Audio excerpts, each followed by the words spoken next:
Je suis vraiment content de ma nouvelle chronique de What's aux nouvelles avec Espace Autochtone parce que ce mois-ci, on parle de super-héros autochtones, de représentativité et d'appropriation culturelle.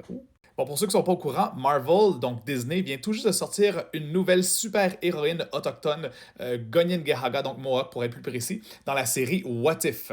Et ils ont revampé, donc retravaillé une autre super-héroïne autochtone qui existait déjà, mais ils l'ont précisé, je vais vous en parler bientôt, dans la série Echo, qui vient tout juste de sortir, là, disponible sur Disney+. C'est pas une pub. Bon, commençons par parler de Kaori, celle à gauche.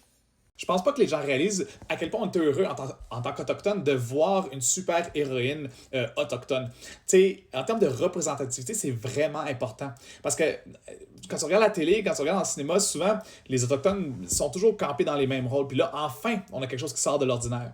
Ben, juste par exemple, hier, mon fils, quand j'ai dit qu'il y avait un super héros autochtone, il était super excité, sans jeu de mots. Il voulait savoir c'était qui, c'était quoi ses pouvoirs, tout le kit. Tu sais, il pouvait se reconnaître dans ce personnage. Puis on est vraiment loin là, des Pocahontas puis des Autochtones qu'on retrouve dans Peter Pan. Là, parce que Disney a commencé à faire les choses comme il faut.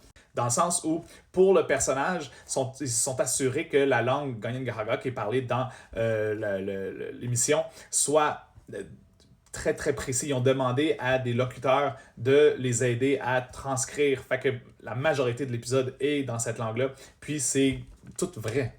C'est pour vrai, j'ai vu que des éloges de la part de toutes les Autochtones, toutes les nations confondues. Puis parlant de confondre les nations, ça m'amène à Echo. Donc Echo, qu'on peut voir juste ici, est apparu pour la première fois dans l'univers Marvel en 1999.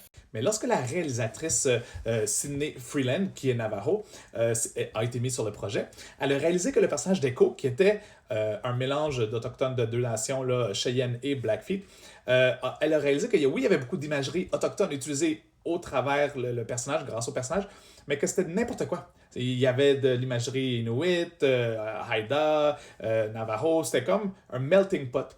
Puis elle s'est dit, c'est problématique parce que on dirait qu'on confond toutes les nations. C'est comme si on avait toute la même culture, toutes les mêmes traditions, alors que c'est tout à fait faux. Donc elle a décidé de retravailler Echo pour la série Echo qui vient toujours de sortir. Elle l'a transformé, elle a changé le background du personnage pour le rendre Choctaw. Et donc, comme ça lui a permis d'être plus précise par rapport à l'imagerie, puis par rapport à tout ce qui est démontré sur scène. Et sur scène à l'écran. Là. Donc, en tout et partout, je trouve que c'est une énorme victoire pour Marvel, pour la représentativité des Autochtones à l'écran. Et puis, je suis super excité de regarder ces séries-là. Alors, vous me direz ce que vous en pensez. Peace!